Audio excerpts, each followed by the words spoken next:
Welcome to Khanversations. I'm Muqtedar Khan, and I have with me a very old and dear friend, and also a pioneer in technology, a tech entrepreneur, Ashhar Farhan from Hyderabad in India.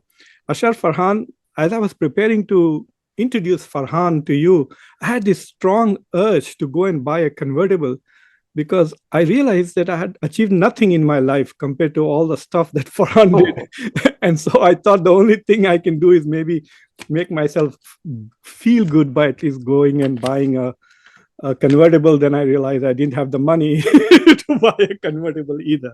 So let me give you a brief introduction to who Farhan is. And today we are going to talk about artificial intelligence. We're going to talk about what the impact of artificial intelligence is going to be on the job market in India. As you know, that TCS has just fired 12,000 people in India, and there's a kind of a panic growing among the IT industry in India about the insecurity of jobs going forward. So we will talk about that. We will also talk about the science of artificial intelligence. How intelligent is artificial intelligence? Do they really learn? Do they really think? And we will talk about it. And then we will talk about artificial intelligence impact on the human condition, um, and uh, and then we will go wherever Farhan takes us. So Farhan is a tech entrepreneur. He was my classmate. We both did our engineering together, but he was the engineer and I was the vagabond in that group. So Farhan has many firsts to his credit. He was the first person to actually create and revolutionize Urdu digital publishing. I remember, Farhan, I don't know whether you remember the day that you came and told me, Muqtadar, I made the cursor go right to left. And I thought, what the big deal? Like, why is he so excited that the cursor can go right to left? If it can go left to right, why can't it go right to left? But that's the beginning of Urdu publishing. So, because of Farhan, in many ways, Urdu language has been saved in the subcontinent because people could publish in Urdu newspapers, magazines, etc. Then Farhan also worked on telephony across the internet. Farhan is now perhaps the first person to launch satellites into space with the help of Elon Musk. So he has brought private space programming to India. And he's also a farmer who indulges in organic farming. And he has also made a contribution in the arena of culture. He has established a center in Hyderabad called La Makan, which is a fabulous place. We'll talk about La Makan in some other show. We will keep this purely science and technology in this episode. And Farhan is also a very committed amateur radio operator. He started, I remember he made me memorize Morse code.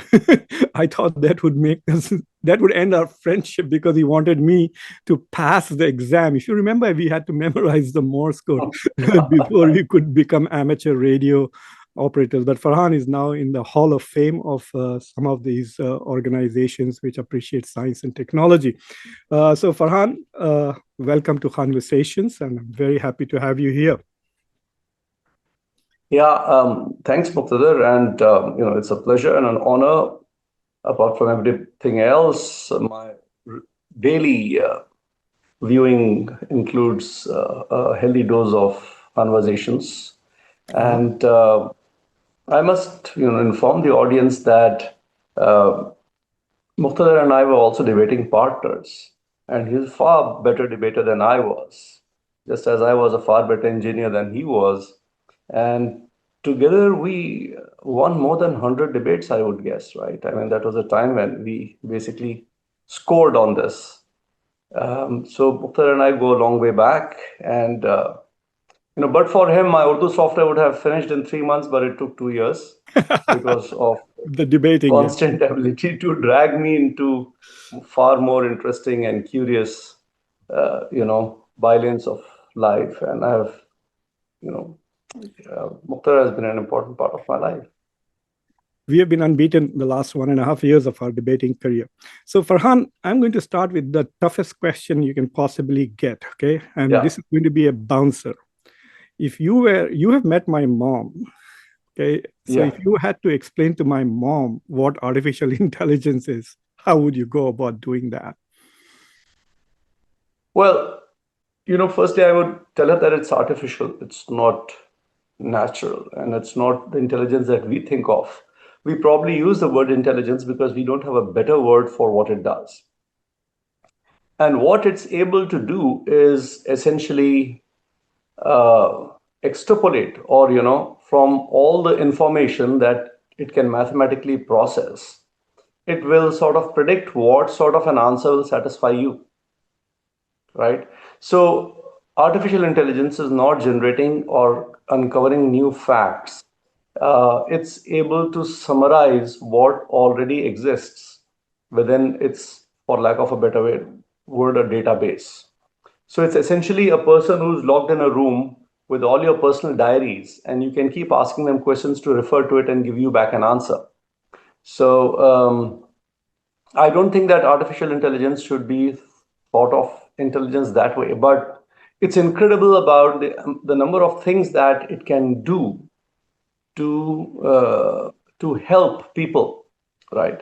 And more than that, intellectually speaking, it's like the difference between walking by yourself or using a cycle to get somewhere, right? So it sort of amplifies what you already have and know and be able to quickly process that. So it's just another step up with computers. I mean, for example, in computers, you could search. Now you can summarize. So that's the difference. So, do we know how AI works? Like, for example,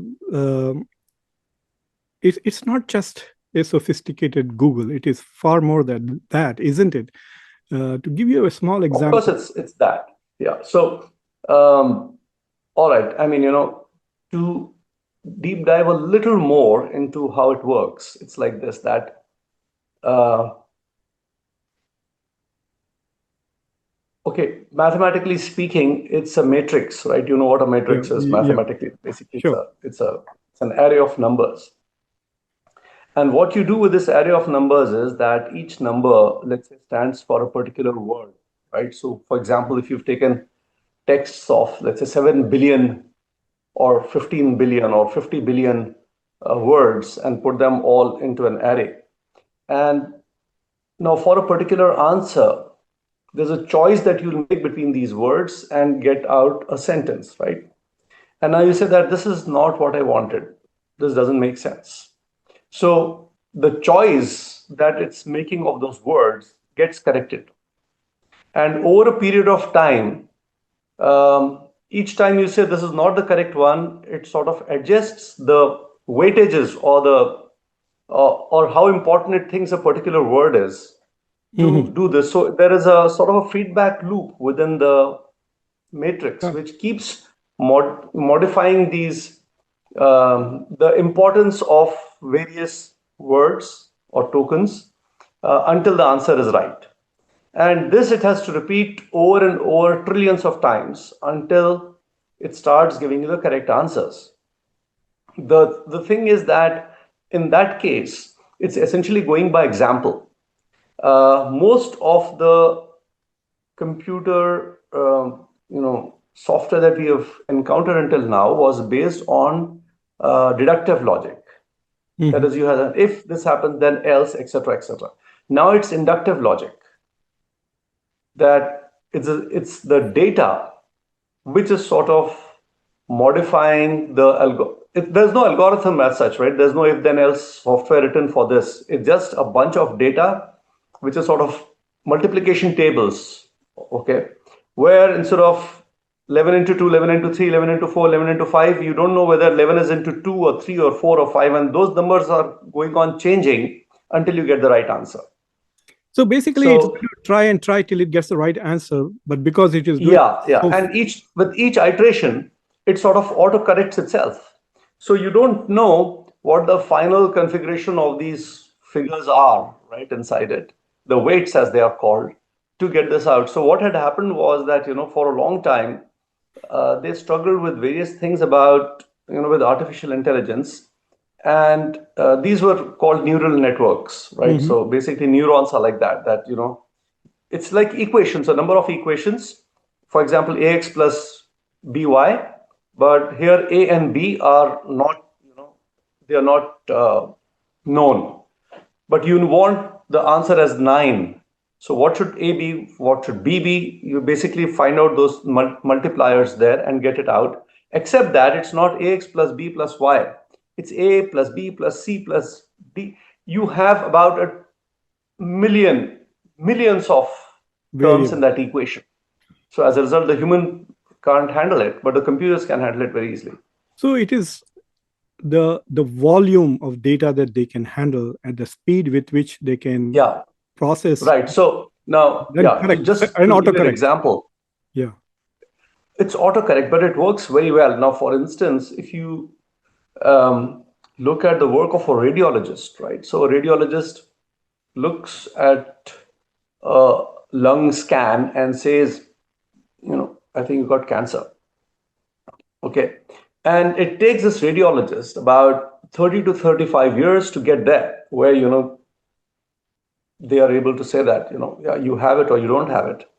But now, if you take all these scans through your national health database or whatever, right? Let's say 5 million, 6 million scans, and just keep scanning them in and say that this had it and this didn't have it, and this had it and this didn't have it.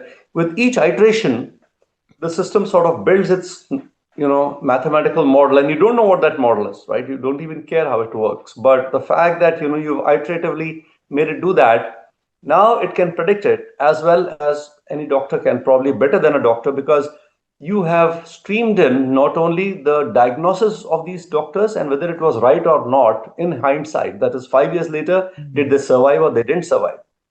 Now, all this information, which took probably 35 years for one doctor to know, you've pulled in about 10,000 radiologists, scans in there. And it took you about a month to train it, right? Now, it's not just there. It's all there in a hard disk. Now you can replicate that hard disk within 2 minutes and you have another radiologist ready. So that's the power of this. But it also has a weird implication, which is that you must have heard that, for example, you were saying that TCS has fired people, Microsoft has fired people. Now, these people are being fired because this software is able to generate code. Okay, now, where did it learn the code from is a very important question. And that's a question that, I would like you to reflect upon. Now, there is a website called GitHub, GITHUB.com, right? So GitHub is the watering hole for all open source people, and they put their own software there for collaborating with each other to expose how the software works, etc. So the source code of millions and millions of lines, probably billions of lines of code, very well peer-reviewed, debugged code is on GitHub. And many of these tools, including GitHub's own Copilot, has been fed with all these lines of source code, which was intended to be in open source. And by open source, what you mean is that if you use my code, which I'm giving to you for free, and develop a derived work based on that, you have to give it back for free. yeah. Right? Mhm. But are they giving it back freely? They are not. So this code is being used to train, and there's an issue with copyright here because copyright says particular phrases and lines of code, but here that's gone. You've sort of trained it on that, but still it's a derived work. It's a work which is derived and based on people's contribution to the community at large, and that is being monetized. For example, if let's say TCS takes that in, TCS is going to generate proprietary code which they're going to sell to somebody else, and you don't have access to that code either. So that's actually where we are with this, and This is not ironically, something new, Farhan. sorry, you're saying Let something. me give an example of how this happened. I was in a I was having lunch in Cairo with a political scientist from the Cairo University, Mhm. and she was just scolding me and another American scholar, saying, "You guys come from rich countries with rich universities. You just come into Cairo, you listen to me, and then everything that I have learned, you absorb over this lunch." and I don't have the time to do research because I'm doing 5 classes a semester. But because you teach only one or two, you go back and you write and you become a scholar. But what you have basically done is you have learned from me. Isn't that what these AI people are Yeah, doing? except that in academic world, it's a given that you will acknowledge your sources, right? Yeah, this is not. You will acknowledge that this is based on somebody's work, and it's a big no-no to not do that. I mean, Yeah, people have lost their careers for not acknowledging prior work on which their work is based, and prior art has its part. But that concept is now fuzzy because what you're generating is a mishmash of a number of other sources. It's like the Bollywood songs which are rip-offs of uh, rhythm and blues or whatever, right? what do you mean when you say So, training? pardon me. When you say we trained it on this, what does that Yeah. mean? So, it's like this. It's basically, I mean, for example, if you took your family album out, right, and you say that this picture, this is my dad's picture, this is my dad's picture, and you sort of keep feeding it into that's training. And after that, you can tell the program, okay, go out and search for those pictures on the internet which match these 15 pictures together, in which I have indicated to you that my dad is there. Or even better is, you don't even have to indicate who is dad in that. It will sort of extrapolate and figure out certain features, certain things on its own, which will identify your dad, saying that okay, all these pictures your dad was there, and the other set of pictures, like you have in pharmaceutical industry, you have the control and Yeah, yeah, yeah, the testing thing. So it's yeah. like that. It's a protocol like that. Go, no go, go, no go, go. So the more you feed it, the more powerful it becomes. But this was an old one that you could train a neural network to do this. But the fact that now you have a feedback loop is what made it very interesting. And then came a very path-breaking paper called Attention is All You Need. It's a very interesting paper, probably about 5 pages. You should actually attempt to read it. And that paper said that apart from that, you have to add mathematically what was defined as attention. I mean, what are you looking for in that data? So they did a mathematical model of that, and that actually is what has sort of resulted in this huge AI boom that we are seeing for the last 5 6 years, probably last 10 years. So that is what learning is, right? If it is Yeah, able to figure out that, okay, he showed me all these 100 pictures, and the thing that the common denominator is this person who could be his yeah, yeah, dad, and then he can go and yeah. search and find, right? I mean, it's just extrapolating. So, a picture will have a billion of things to look for, but there is one particular thing. I mean, if you look at a picture, right, let's say it's a 400, 100 pixels by 100 pixels picture, right? 100 pixels by, that's 10,000 dots there, right? Yeah, yeah, So if there are 10,000 dots there, and the combination of those dots will be huge, yeah. right? So it's looking for all those permutations, combinations, which is why it takes time. So AI training now draws more power than probably anything else in the world. I mean, it draws And, more power than New York does, it more than Shanghai does. but what is also scary about it is that it is also going to basically increase the wealth gap, right? If you can afford that kind of energy and power, and then you can afford to have those kind of databases, right, that you were talking about. If I can Absolutely. Yeah. buy 10,000 radiologists data and enter it, and then have Right. millions of dollars available to generate that much energy to train, then I have a better chance of developing an AI application than, say, someone who can't afford to do Yeah. that. And, access to the data, right?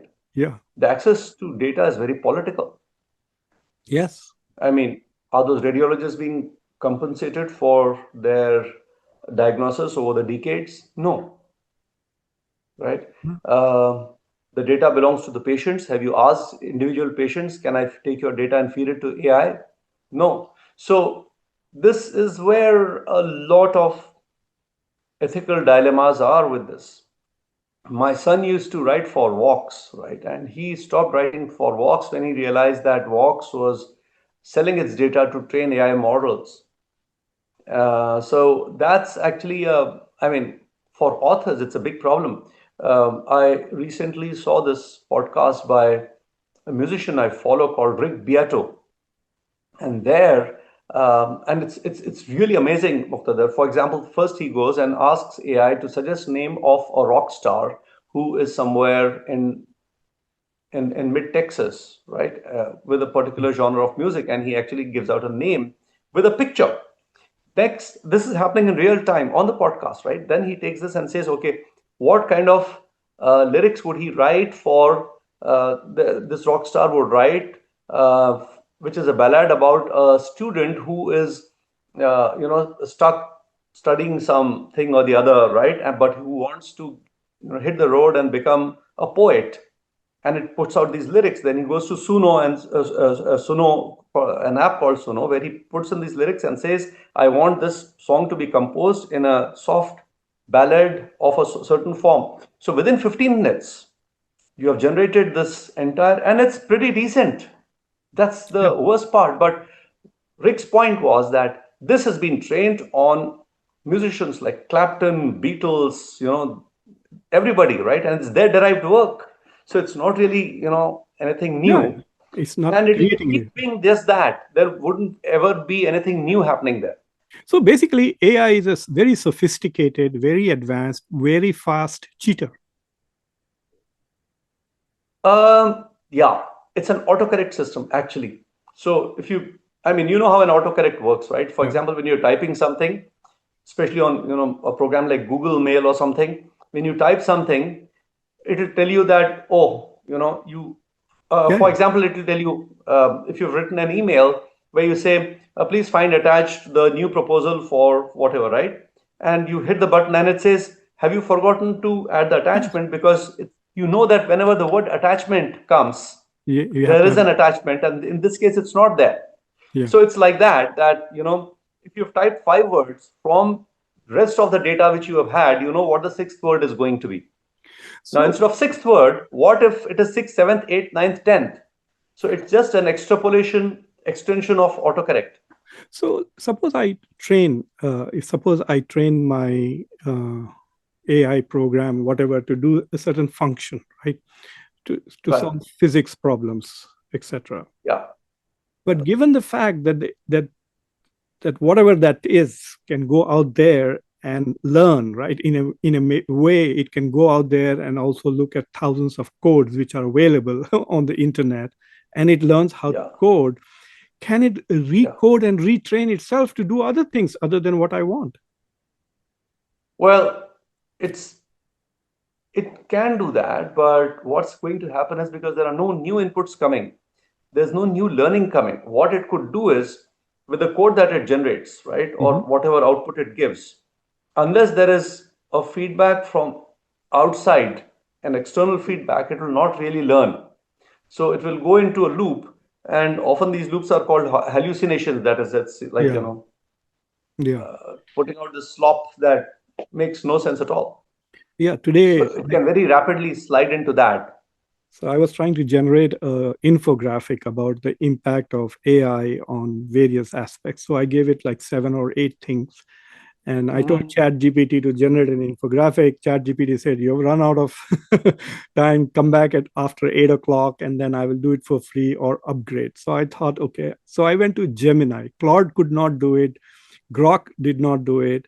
So I went to Gemini, and Gemini kept giving me very beautiful infographics, but the language was like Greek. So I said, "Can you please do this in English?" It was like jumbled. So Yeah. it literally Well, was. okay. It Try it started on crying. Copilot. No, it Try it started on Copilot. crying. Why? It says, "I Copilot is can." a Microsoft product, Yeah, I'll and they have try. learned from MS Office, so they'll know exactly what you're trying to write. Yeah. So it started literally crying, saying, "I can only do text. Please don't make me do graphics." And Yeah. then and with ChatGPT, it's very different. Like I asked ChatGPT to basically give me the exports and imports in bar charts comparing India, China, and the US. Mhm.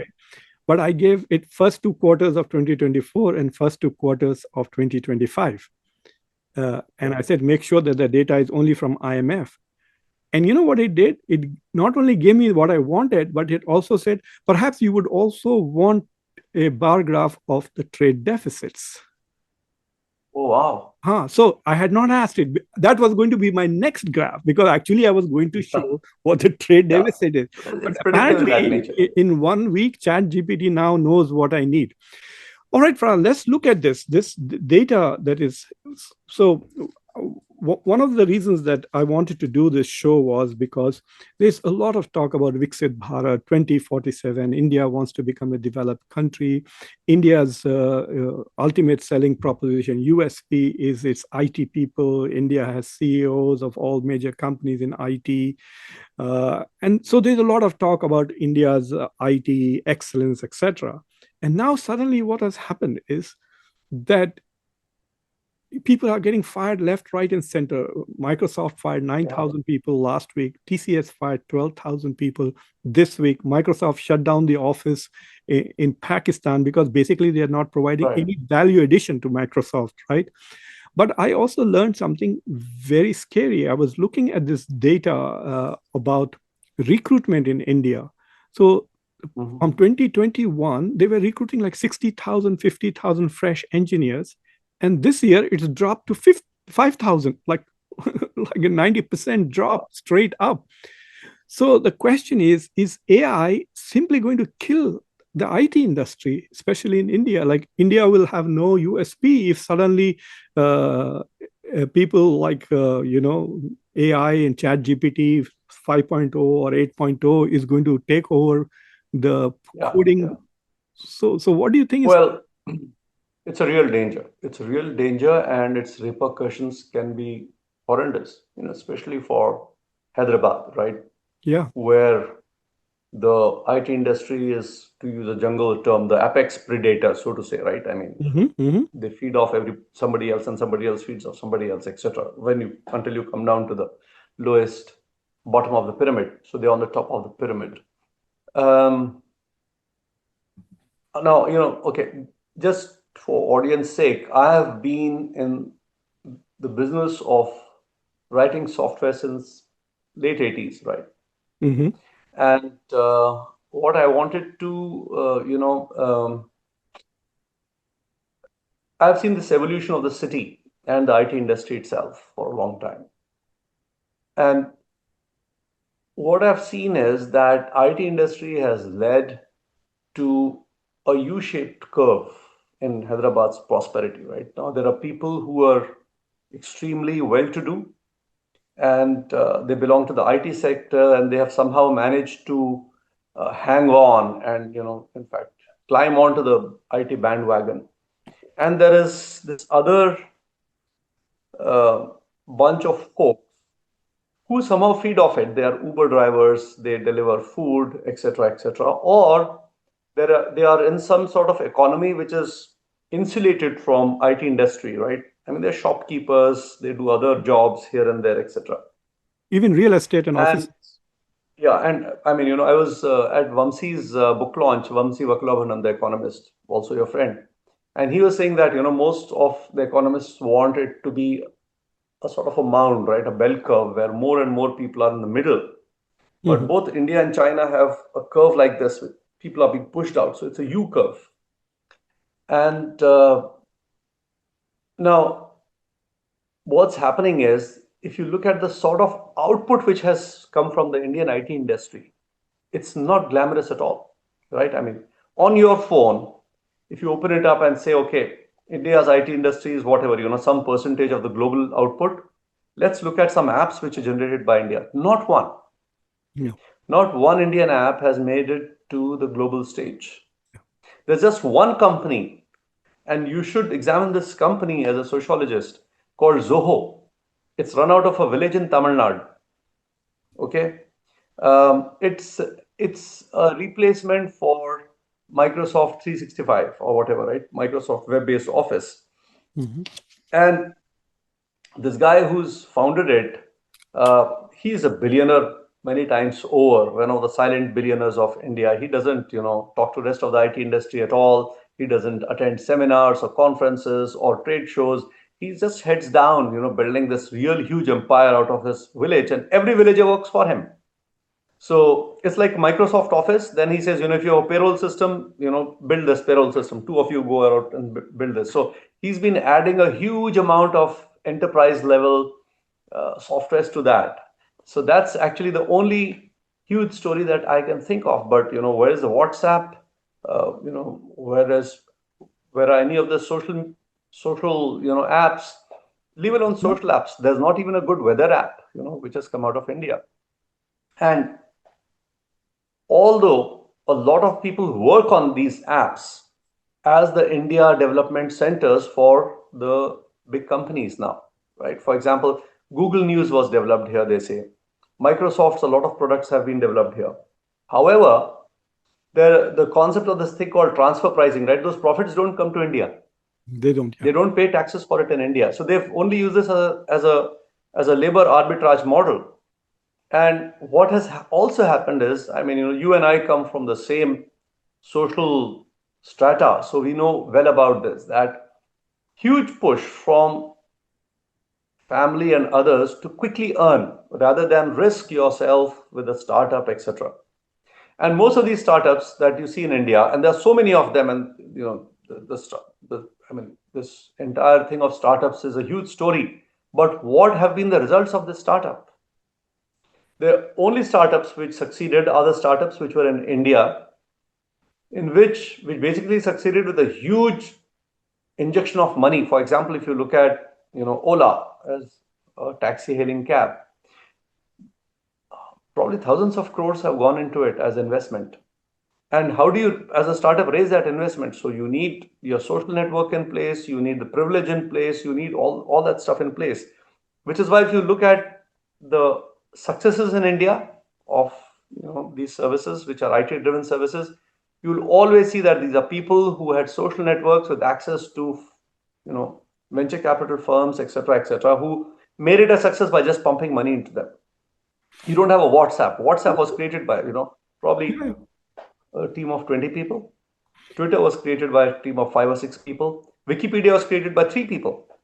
But you don't have any of that happening in India. And that's actually something to I mean, there's seriously a worry about, that there's no push. creativity happening from Indian IT industry at all. It's just service sector where you're, Service basically sector. generating code which have been written to a particular specification. And that's something that the software does so well, that now instead of hiring people, you just hire an agent.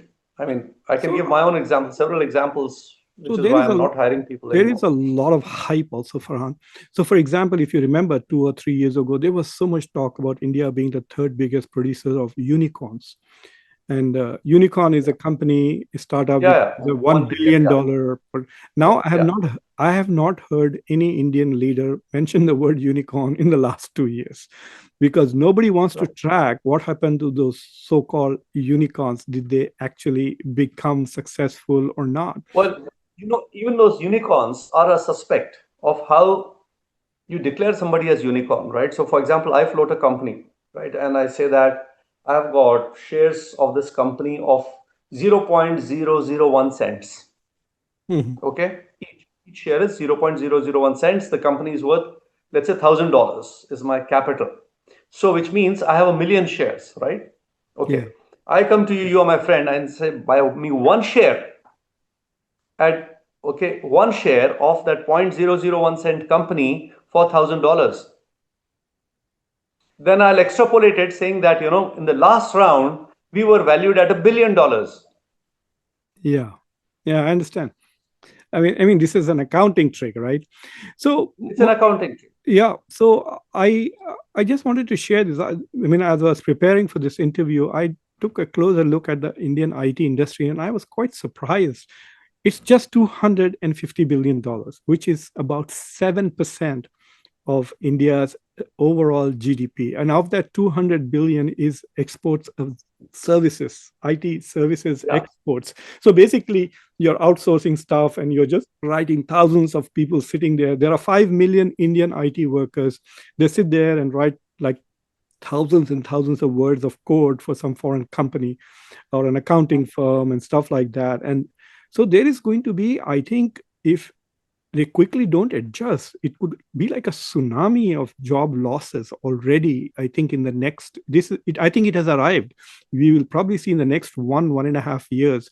I was listening to one of the big names in IT. I was listening to Vinod Khosla also today.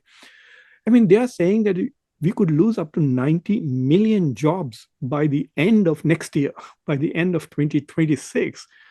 So is Yeah, it's happening very quickly. so is It's happening very yeah, quickly. and the two biggest And devastations, earthquakes are going to be in Hyderabad and in Bangalore, right? Bengaluru and Hyderabad are going to be hit the hardest. Is there any awareness of this, Farhan? Is there any preparation of reskilling, deskilling, and like what are they going to do if you just fire a coder? What can that coder? Where can that coder go now? Like if let's say that the person has some money, is willing to relearn something, what can they do? Like if today we are talking yeah, to people, what can they do? so the thing is, it's a, I mean, where else will you create value, right? Where else will you create value? That is actually the biggest question. That let's imagine that this IT sector is collapsing, right? And what has happened is that these kids have gotten onto these companies immediately after the graduation, Yeah. right? And it was in certain ways easy money, in certain ways it was very hard money, because the working conditions were really horrible, really horrible. In your key performance indicators, for example, they would say that how many bio breaks have you taken. So they needed bladder control to actually Hmm. progress to the next level. It was that bad. Um, Many of them started, drug abuse. They would lose sleep. They became depressed. I mean, there were other ways of. I mean, it, it wasn't all rosy, especially for people working in the call center kind of industry, right? And those are the jobs which will be the first to fall. I in my bank there was once. In fact, last time when I was traveling to the US when I met you, uh, I had just a new credit card, and I had to enable the international transactions on that, right? So at the airport at 2 a.m. I figured this out, and I tried calling the helpline, and the helpline was closed because they said they'll open at 9 a.m. Then I went to the website's chatbot, and on at a lark, I just typed this stuff out, and they enabled it quickly. And the reason for that was that, as opposed to a human agent who will not be privy to taking those decisions, right? Hmm. To be able to flip those flags and even to have access to my private data, a chatbot can do that, because chatbot is not a human being. That data will not be compromised. So in a lot of ways, the access that in the service industry a chatbot will have to this Yeah. data is phenomenal. And it is now, the AI has gotten to the point that it takes you a little while to recognize that you are speaking to an AI generated voice rather than to a human being. So a huge amount of these jobs are going to fall or have already fallen. And these people have nowhere to go, because, and the other problem is that it's a cascading effect. That, and I mean, in India, it's a big thing that as soon as you get a job, the first thing you do is you basically make your down payment on an apartment, Hmm. right? So you've, let's say, paid for 3 years for an apartment, and now you're suddenly jobless. What happens to the apartment? Now, what happens to that apartment is the apartment gets possessed by the bank, but the bank has leveraged it against the property, right? So, what will the bank do with that now? Who will it sell it to in turn? Because if you see that everybody is jobless here, Hyderabad already for the first time has a property slump already. We were discussing this when you were here, a couple of months ago, and that's already happened now. That the real estate market is sort of cooling down, and some people are sort of smirking about it. you know I told you so, now I'm going to buy something, now that it's affordable for me and stuff like that. But it will have a cascading effect, not just on people who have lost jobs, but their ability to purchase, etc. And this completely overheated real estate market is going to crash. And once the real estate market crashes, then a lot of other people who, for example, said, I'll I'll bring down my bungalow and build apartments here and hire it out or sell it out, and 50% of it will be sold out and we'll retire or whatever. Those people are going to get affected, right? If the number of people who buy food, take out food, drop, then these services will also start coming down. So it's going to be a cascading effect. Why aren't we ready for that? Why aren't people, especially given the fact that there is so much of people who talk so much about IT, and they are not just in India, they are traveling all over the world. Why didn't they see this coming? Why didn't they see this coming? Like Well, I think they've seen it coming, but the emperor's new clothes. Who would call yeah. it out? The bureaucrats can't call it out. I mean, if you're the secretary of IT industry, you'll only be gung ho about it, right? You're paid to deliver good news. So I want to And turn. the IT industry people themselves, right? The CEOs, the Narayan Murthis of this world, will never admit to this Yeah, because their share price is going to collapse. yeah, that is true. They're going to be in trouble. I mean, there are some people who are talking. I was listening to Vinod Khosla, like I said, he's talking. Right, I was listening to Bill Gates was on Farid Zakaria, and right. I think Bill Gates needs to start reading a little bit about IT, you know. So, I, Finally. yeah, I was surprised as to the simplistic answers that he was giving. And so there is now this game going on as to which professions will disappear and which professions will survive. Actually, the only thing that we know is we don't know actually what the huge impact of AI is going to be. So I want to turn a little bit towards the human side of it. I saw an interview that Elon Musk gave, and in that, he kept talking about the technological singularity. He kept saying that. And so, what he was saying was that, you know, the first thing I think the computers became better than human beings were with mass calculation, playing chess, for example. You know, at first, Right. even I could beat computers at chess when it first started. Yeah. Now, there's no way. I don't think even the world champion could beat a computer at chess. And so, he was saying that there will be a day and not far away when AI based computers are going to be better than human beings at everything.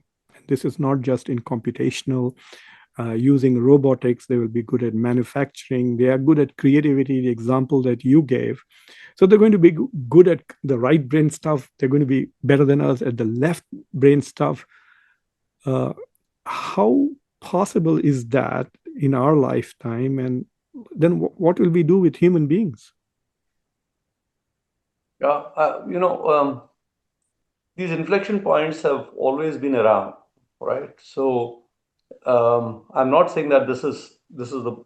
I think this will be the biggest challenge that humanity's uh, faced for a long time. But before coming to that, uh, because my background is telecom. So what would happen? What happened was that in the 1920s and 30s, when the telephone system was just coming on, right? And there's no automation of telephone system.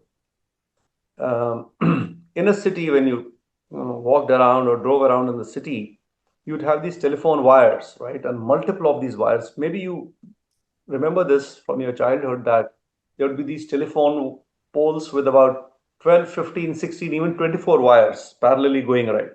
Mhm. And in those days, when you approached the city centers, the wires started getting denser and denser until you came to the telephone exchange where there was an individual wire for every telephone line coming in, right?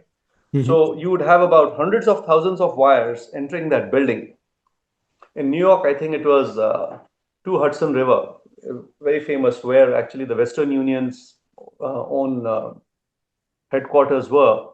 And there they would employ tens of thousands of girls to patch the calls. So there was no dialing system, no Mhm. touchpad or rotary dial. You picked up the phone and you said, "Hello, can you connect me to so and so?" And they would actually make a physical connection between these two. Yeah, yeah. And they said that this was the next big industry. And hundreds of thousands of girls found careers patching phone calls, right? And then what happened was in Sweden, and And it's a cultural thing also, right? It's like a cultural yeah, revolution because because women don't you're want. a young person and you've Yeah, suddenly got this job. You yeah, have you can buy decent dresses. You can yeah, travel by taxi or buy a pizza if you want. So yeah, it's a cultural thing, liberation for women, etc. But at the end of the day, they were slaves, right? I mean, in a modern factory.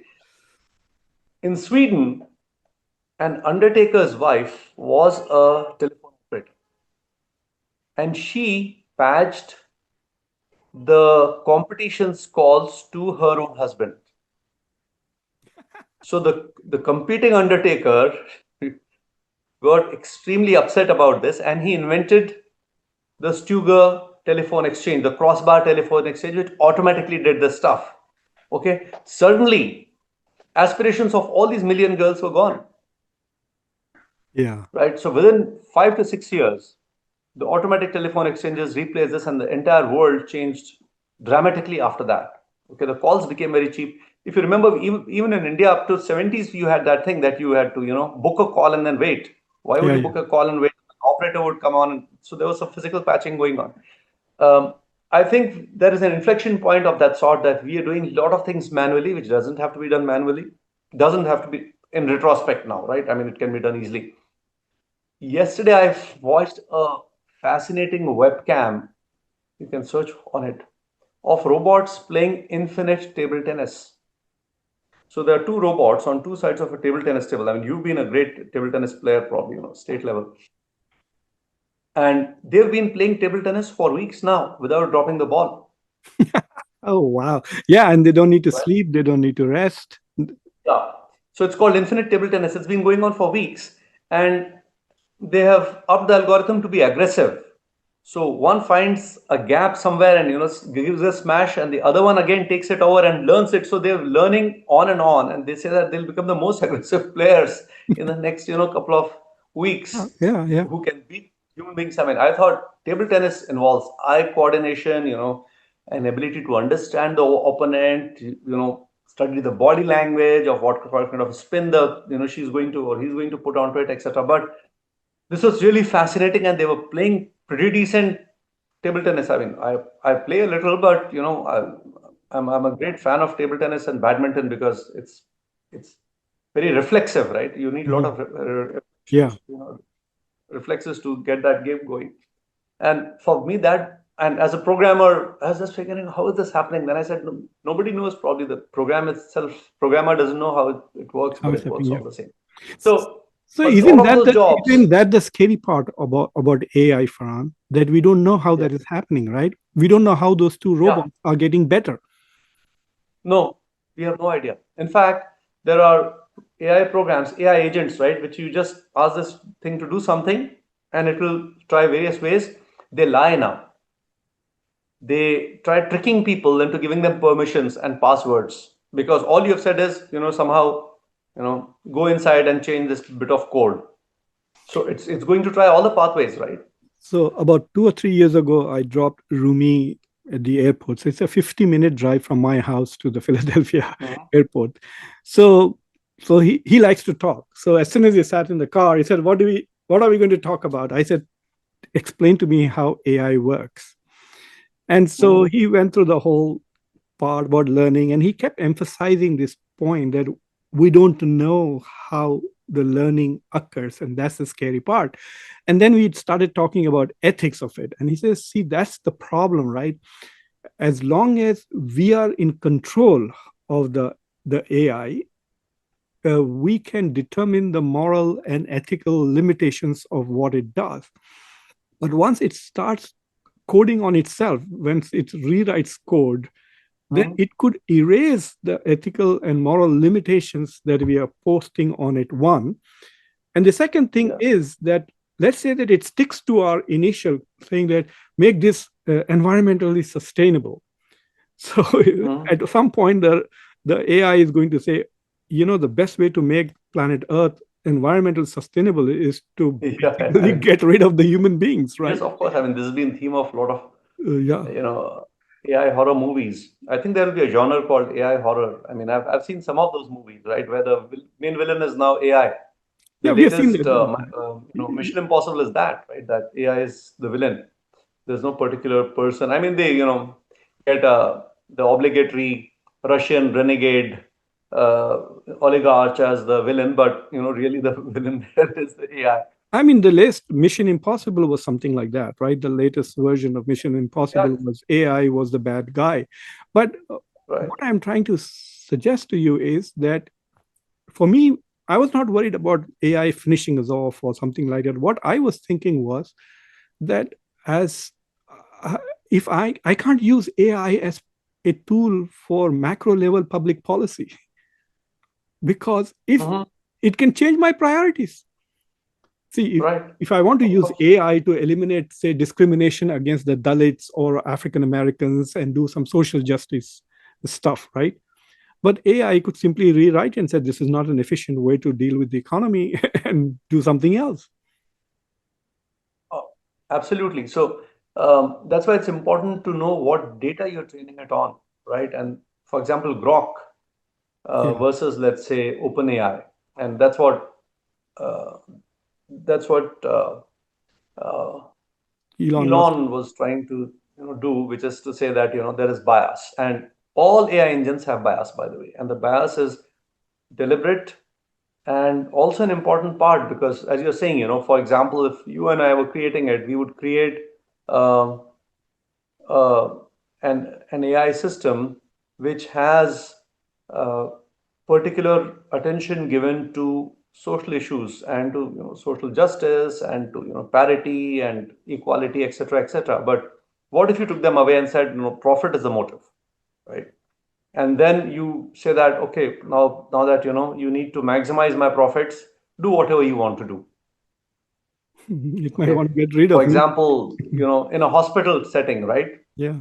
If a hospital's idea is to conserve money, they might let patients die because it doesn't make economic sense to sustain some patient or give them a long-term treatment. So what do you do? So there is an ethical dilemma when it comes to decisions which are going to be made by AI, of course.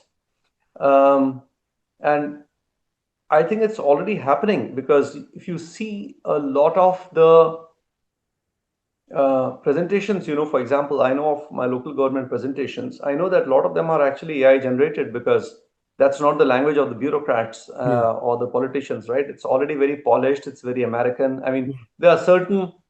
there's certain amount of noise, I would say, around AI generated things right now, which sort of tell you that this is not this person's writing, or there is something too perfect about it. And so if the data is being churned out by these AI engines, and we are just depending on that data, how do we know that this data is not biased? I mean, governments are known to do even worse things like planting bombs into walkie-talkies. So it would be a simpler thing for them to, bias the data to suggest, you know, Mhm. alternative courses of actions and policy matters. How are we going to contain that? Like, what are we supposed to do? Are we like I'm worried about these things, about the unethical consequences of technology. As a philosopher, I can think about it, but as an engineer, what would you do? Well, as an engineer, there is output of from an AI which is verifiable, and there is output which is not. Right? For example, if AI says that I have lung cancer, a biopsy will confirm it or not. I can Yeah. move forward, right? If it's written a software code, I use AI now fairly frequently to at least suggest code snippets, right? Not full code. And I'll tell you the reason why I'm doing that. I'm writing code for very secure communications, right? And I'm still using AI, but I'm very careful that I never ask for any code which is more than about 50 lines long, so that I can actually physically review each line to see what the implications of that might be. But the verifiable outputs from this are easy. For example, if you say go and search for my dad's pictures on the internet, and no, this is not my dad's picture, right? That one is. Uh, but for stuff that you cannot verify or audit, outside that, we have to be very careful with what AI suggests or says or does. I think we need to know the difference between the two. Hmm. And even the AI engines have to put this out. That's one. Second thing is, it's not a question of what AI suggests to you, but your prompts and what is it doing with those prompts? Who is it informing about those prompts, right? For example, if I say that there's rocket candy, which is basically a fuel made with sugar at home and salt for model rockets, right? Now, if I say that I would like to increase its explosiveness 10x, Yeah. right? And it will say, okay, you can put potassium percolate in it. It's available as a fertilizer, and go to a fertilizer shop and say that you want to better your grass, get potassium percolate and mix in it, and you have it. So no, it's going to, will it or will it not inform somebody that this is being asked. So those are actually difficult questions, or there are even worse security implications. For example, if I ask them that what are the frequencies which I can use to control a drone, radio frequencies that are not available with the current generation of jammers, drone jammers, it's going to give you those answers. Right away. Right away. Yeah, right way. Mhm. Yeah. So, So yeah, sorry, go so ahead. those are the risks, right? So, I mean, Yeah. see, right now we are still smarter than AI, I think. So we are able to think of these things, right? I mean, it's like saying, am I smarter than a calculator? In certain ways, yes. In certain ways, no. Because a calculator can do more calculations than it can. So can an AI engine. And frankly speaking, the code that the Copilot, for example, generates is far better than the code that I write. Given those strict limitations, it will not write an app that I wanted to write. But still, if I say that on an SD card, write a code which will minimize the number of writes so that the SD card's life is long. Write it for me, and then it will write it for you because it's learned it from the masters.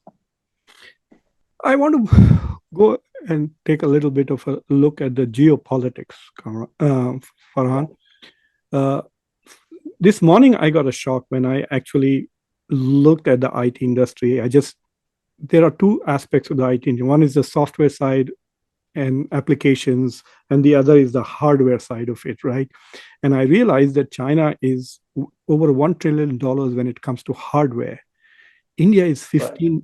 around 15-20 billion dollars when it comes to hardware in IT related, and China is $800 billion when it comes to software services, which is nearly two and a half times India's. The US is 500 billion, which is less than China on the software side, but they are on the cutting edge, like Nvidia designing stuff, but they are nowhere in manufacturing. So this edge that China already has in IT over US and India, I mean, AI might just exponentially increase that gap, isn't it? Within the next 4 to 5 years, we might just find ourselves at the mercy of China. Do you think that possibility exists? Or, Yeah, I mean, the threat is very real, and there are no fixes. I repeat my words. There are no fixes to this, and the reason for that is that it's already too late. Now, the prowess of China um, in the field of IT is only tip of the iceberg. Okay, yeah, and very few people acknowledge this. It actually comes from the investment that China has made into education over the last couple of decades yeah, in pure sciences. Okay, if you look at the number of papers which are coming out from China on mathematics, leave alone everything else, maths is huge, and the number of people who understand maths at that level is huge. Okay, for example, DeepSeek, right? DeepSeek, yeah, DeepSeek was basically written by six people. yeah. And they were not even All IT right, people, they were brokers, they were stockbrokers. not, but they were mathematicians. Yeah, they Okay, were that's math. the point. Yeah, You have to understand the maths behind this. You have to understand. I mean, for example, I referred to this paper. So people say, no, yeah, I understand this. I said it's a page paper called Attention is All You Need. Okay, go into it and read it. I mean, you can't get past the first paragraph because you don't even know what they're talking about, Yeah. right? Unless you are dealing with statistics and stuff like that. So that is an investment that India would have had to make. We have, IITs, but they're basically a filtering mechanism. We have stopped funding sciences for a long time. Okay, and it's gotten even worse in the last 5, 6 years, where unless you are politically aligned with the state, you will not get any funding. I mean, all sorts of stuff that we know about, and that. So one is that there's been no investment in that area. Second is that the state, China has very little, dividing line between the party and the entrepreneurs, right, that it funds. So the amount of investment that they've been making over decades is phenomenal. Okay. Yes. So there is a company that we use to make our circuit boards in China. And earlier we tried doing this in Hyderabad, right? So there was a company in Kushaigoda. You remember there's a place called Kushaigoda, which was supposed to be the electronics hub of Pub. Hyderabad. There's a circuit board manufacturer there who makes the printed circuit boards. And then there is another company which basically populates it with the components on it automatically, right? There's a pick and place machine which places it on that, and they come back to us. Now, this guy that I give our circuit boards to be made usually takes about 2 to 3 weeks to turn around these circuit boards and pass it on to our pick and place manufacturer, who takes another 3, 4 weeks to schedule it and give it back. So the entire cycle is six weeks. In China, there's a company called JLC PCB. Okay. And in their own warehouse, they have firstly about 300,000 components available. I mean, they are in bins, like, you have got books Yes. here, they're available in bins, which can robotically be picked up. And as soon as you swipe your card and, put your order in, these components start flowing in. And within 72 hours, it is already shipped, never touched by human hand. JLC PCB is considered a smaller player. And the fact that, they have within 20 kilometers, people who are manufacturing resistors, capacitors, inductors, ICs are there, in stock. Their output is measured in square kilometers per day. Square kilometers of circuit boards, right? Yeah. Not numbers, but square kilometers. Now, how do you replicate that in India? Right.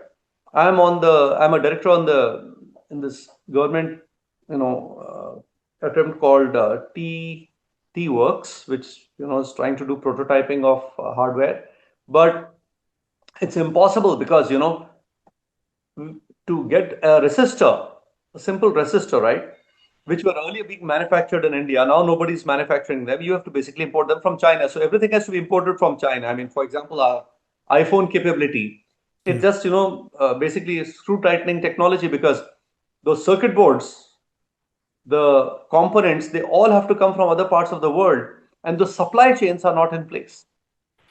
So it will be very difficult for India to compete in that. What's happening in India, though, is circuit design, is chip design, because now chip design is entirely software based. As long as you have that expensive software and high power computers, you can sit and do the chip design. But a lot of that chip design will also be AI generated now, because that's also very predictable. It's easy to learn that, etc., etc. So, uh, however, we actually lack even those capabilities.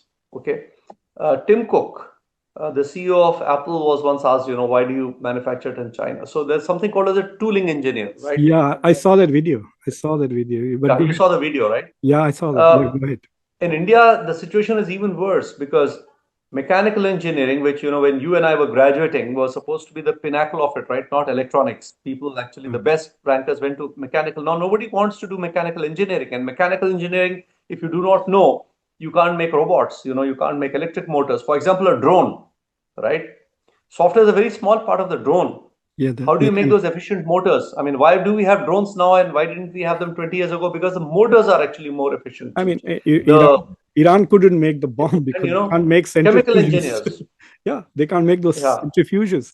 Let me just, for the yeah, audience, say what Tim Cook said. Tim Cook was saying that he was giving a talk here in the US, and he said that there is something called tooling experts who have yeah. skill to tool. And he says that in America, I might find enough expert toolists who can fill this room.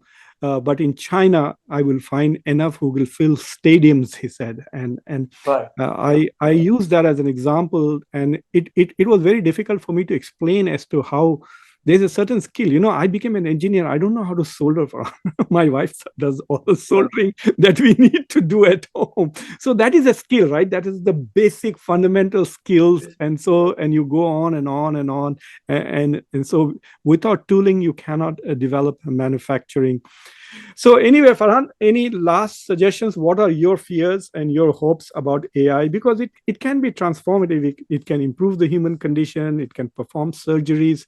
I just learned Yeah. just last week that the Chinese performed a surgery, very complicated surgery from 3,000 miles away using the robotic hand Mhm. in AI. So there is a lot of promise, but there's also a lot of risk. What is your personal take? Like, what would you like to leave my audience with about the promise and the dangers of This is AI? going to reorder the society. I'm certain about that. Okay.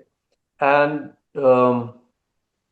we will need to find ways to sustain human life as we know, which is, you work 9 to 5, you get paid, and you lead a decent life, and somehow healthcare is taken care of, and education of your children is taken care of from that kitty that you have earned, either for yourself or for the society. So either there's a health system which is taking care of you, etc. So on one hand, AI is going to remarkably alter our lifespans. Mhm. Okay, because of this, medicine will be the first and the most positively impacted challenges to of human nature. That is one.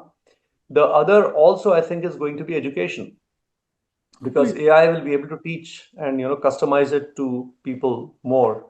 They're saying that I'm in very the hopeful next that these two five, big things. soon teachers will be gone. Well, yes and no, because I mean, education is a social process, right? But teacher will be massively helped. For example, if a student comes and says, "I don't know how this problem is," then you can say, okay, sit on this AI agent, and the AI agent will take care of this, etc. But to interest somebody in, let's say, maths, how do you do that? That's still a teacher's job, right? I mean, to connect it to the social good, to feel good about it. I mean, education, I mean, this far far better than any of my friends know, that education is also about relationships and inspiring your students. Yeah. That's not going to go away, right? That's still going to be there. Um, but for example, to up literacy, etc., that would be there. I don't even know how much of literacy will be required, right? I mean, for example, if you say that you don't need to know programming to be able to write software, so then what is it used for? So that's on one hand. On the other hand, the job loss and the loss of the idea that if you work you get paid, and if you get paid you survive, that logic is going to break down. And what do you replace that logic with, right? I mean, I know Yeah. that human beings are extremely resilient, and we survived the industrial age and stuff like that, but that is going to be a big challenge. That I mean, in the West they say, what are we going to do with our free times? But in India and all the other countries in the global south, the question is, where do you get your money from, right? So Because there is no welfare state. so you said something which has sort of triggered another question in my mind. One is that you don't need to know programming for, so there's going to be a massive de-skilling and unlearning by humanity, isn't it? Absolutely, Uh, so absolutely, what will happen to absolutely. knowledge? Will we have knowledge at all? I mean, like once. Okay, yeah, exactly. So I divide knowledge into two things. One is functional knowledge, right? For example, earlier, I'm trying to recall. I knew your phone number, right? When you were in Hyderabad, I knew your Yeah. phone number. You knew mine. Yeah. Now that's in your contacts list. So more and more of your knowledge is outside you, Hmm. right? Uh, I had this idea. I lost my dad, a couple of years ago, actually 2 years ago, that I have a lot of his voice recordings. Okay. And I have a lot of the stuff that, I mean, you see, I'm sitting in his library. There are piles and piles of stuff that he has written. So if both of them can be combined, right, in an AI engine, he can still talk to me, at least at an intellectual level, Or he can have his own right? YouTube channel. Absolutely, right? I mean, he Yeah. can have his own YouTube channel, or he can be doing podcasts. He can be talking to you, right? Right now, I could have So, been doing an interview with him. Yeah. yeah. So, and this is in the realm of possibility because the amount of recordings we do of our own selves, right, digitally, Yeah. it's quite possible to extrapolate that to say, what would this person have said in such and such circumstance? I mean, Imran Khan's So, campaign was like that, wasn't it? From the jail. yeah, absolutely. Yeah. He Yeah, used yeah. AI to generate his own speeches, right? Yeah. Yeah, yeah, yeah. But I mean, that was prompted by him saying, make it say so and so, so and so. Hmm. Here, you don't even have to do that, right? So, but I think the important question to ask is what are the governments doing to create a social net to absorb these people? Okay, to absorb the urban loss. And, in India particularly, we gloat over the high cost of living in a city. So, for example, people are worried that the cost of housing in Hyderabad is coming down. You say, oh, there's a crash. They call it a crash. Other people would be happy that, the the rents are coming down because the rents are coming down, and everything is driven by rents, right? Because the rents are so high that if you have a cheaper place to, for example, hire out for, running some restaurant, then the restaurant will be cheaper to for people to come in and more, Eat and stuff. less Yeah. expensive. But that's all, the other way around. And people have made investments in it. Once they lose their money, especially if the politicians lose their money, they're going to be extremely angry, right? And I don't know what they will do in their anger. And these people already the unemployment is actually pretty high, by the way, in the software industry. I mean, I see so many of my friends saying, find some other gig. Yeah, I'm done with this. And some of them who are well-to-do say, no, no, I'm going to, get off this and I'm going to sing ghazals for, for the next 10 years or something like that. But that's a privileged class. What happens to, when less and less Uber cabs are being called, Yeah. right? And There's these no people doubt have about it. taken loans to buy these cars. And yeah, like for example, my son didn't buy a car. My daughter bought a car when she was in high school. Hmm? And when I asked him, he Hmm? says, Abba, I'm just waiting for the self-driven car, and it's here. So next Yeah, year yeah. he'll probably get one of those Teslas. He says, why should I drive in traffic for hours when I can right now Uber it, but tomorrow I'll just sit in the back seat and work on my computer while the car takes me wherever you want. We're going to probably have I have an interesting observation there, just for the car example. So now what happens is, let's say you have the first AI driven car in your town. Okay.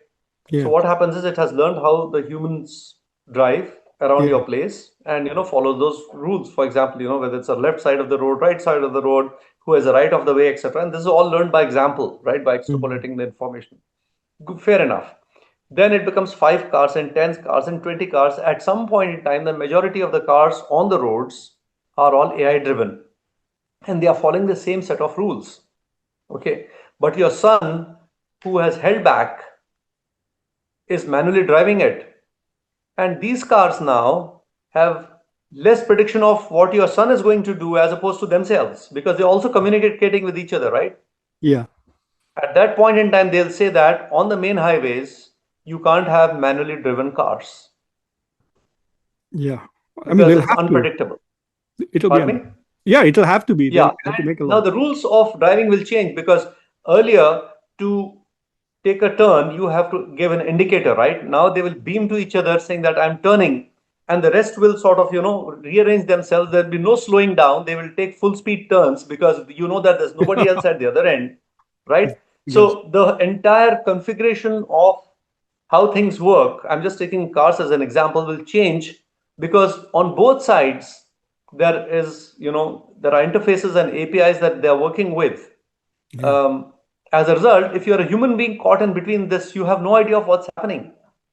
I want to end with an example. I teach smart cities in my undergraduate and my graduate. Hmm. So I was giving a lecture on IoTs, Internet of Things, and I was talking about parking mechanisms in Singapore, Right. where the car will park itself, etc. And so that class was 6 to 9 p.m. So I went to the parking lot and I sat in my car. Well, I used to have an expensive car in those days. It was a Lexus. I sat in the car and suddenly the car says 7 minutes to your home, there is no traffic. Out of the blue, Oh, I had already had this car for 2, 3 years and suddenly it decides it wants to talk to me.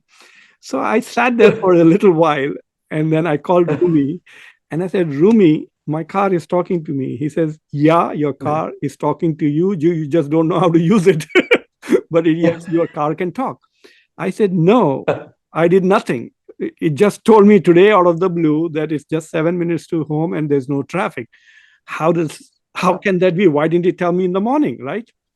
So right, there was silence from Rumi's side for a couple of minutes. Then he says, did you upgrade your iPhone? right. I said, Yes. yeah, I Yeah, upgraded the you want to iOS. upgrade He with said, then he said, Abba, it's not the phone. car, it's your phone that is talking to you. And it is using Yeah, the speaker of the car because you have not triggered Siri. Otherwise, the right, phone would right. tell you. So what was interesting? So what you're talking about is this is the IoTs, right? When the cars will tell each Yeah, other yeah, and signal each other is the internet.